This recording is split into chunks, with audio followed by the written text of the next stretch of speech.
Welcome back to my YouTube channel guys. आज मैं आप लोगों के लिए Oxford basic English translation exercise 71 solve करूंगा। आई थिंक ये क्लास आप लोगों के लिए हेल्पफुल रहेगा। यदि आप इसी तरह के ट्रांसलेशन और ग्रामर से रिलेटेड वीडियोज रेगुलर देखना चाहते हैं तो हमारे चैनल को भी सब्सक्राइब कर लें। एंड वन मोर थिंग, जितना हो सके अपने दोस्तों के साथ इस वीडियो को ज़्यादा से ज़्यादा शेयर भी करें ताकि उन्हें भी इसका लाभ मिल सके। कहता है क्या तुम्हारे पास एक गाय है। सबसे पहली बात आप देखो, सेंटेंस क्या है, इंट्रोगेटिव सेंटेंस है, प्रश्नवाचक वाक्य है। ठीक है।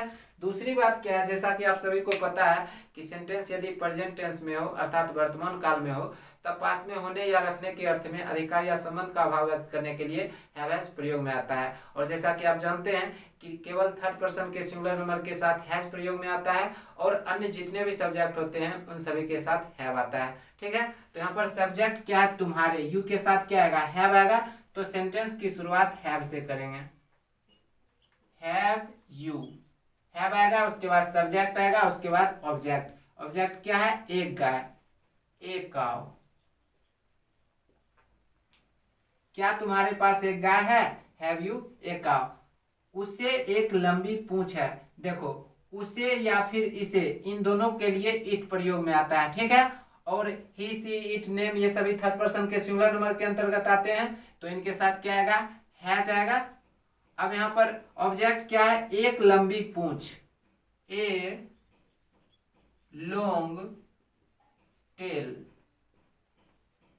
गाय के दो आंखें होती हैं, क्या हो जाएगा, the cow has two eyes.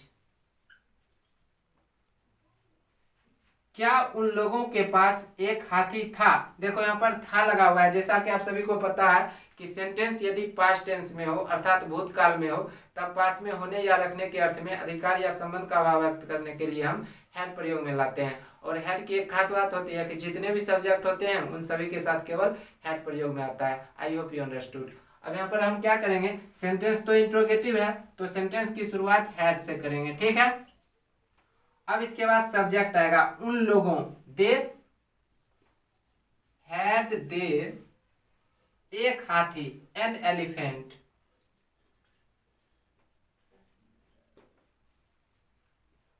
देखो एलिफेंट का जो प्रोनाउंसिएशन है वोवेल साउंड है इसलिए यहां पर एन आया। ठीक है।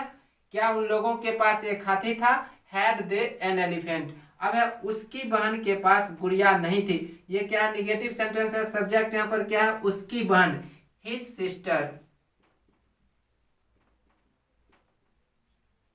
अब जैसा कि आप सभी जानते हैं कि जितने भी सब्जेक्ट होते हैं उन सभी के साथ केवल हैड आता है तो हिज सिस्टर के बाद हैड आएगा और हैड के तुरंत बाद नोट आएगा क्योंकि सेंटेंस क्या निगेटिव है, नकारात्मक है। ठीक है। अब जो भी ऑब्जेक्ट है आ जाएगा, क्या है, गुड़िया, ए डॉल।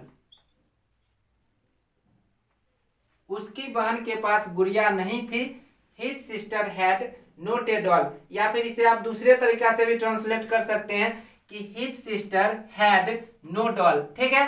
यदि नो आएगा तब डॉल के पहले ए नहीं आएगा और यदि डॉल के पहले ए आएगा तब नोट प्रयोग में आएगा। ठीक है। अब है तुम्हारे बेटे के पास एक बल्ला था।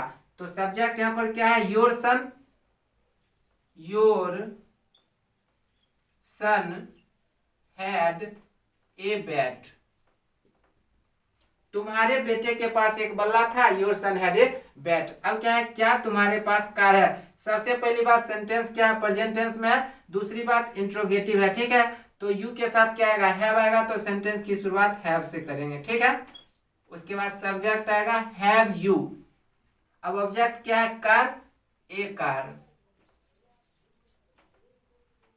क्या तुम्हारे पास कार है, हैव यू ए कार। अब है मेरे पास कार नहीं है, क्या हो जाएगा, I have note A car.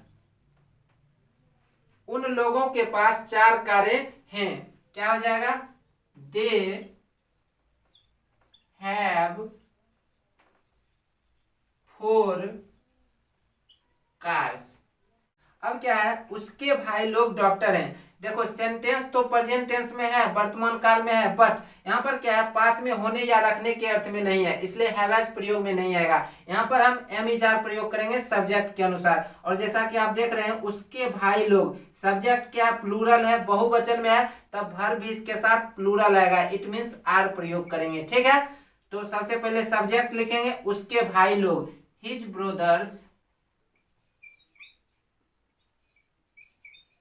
Are. ठीक है, उसके बाद ऑब्जेक्ट डॉक्टर्स।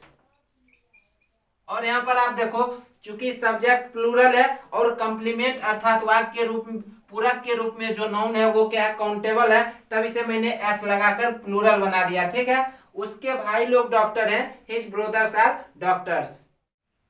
उसके पास एक गुड़िया थी, क्या हो जाएगा, सी हैड ए डॉल।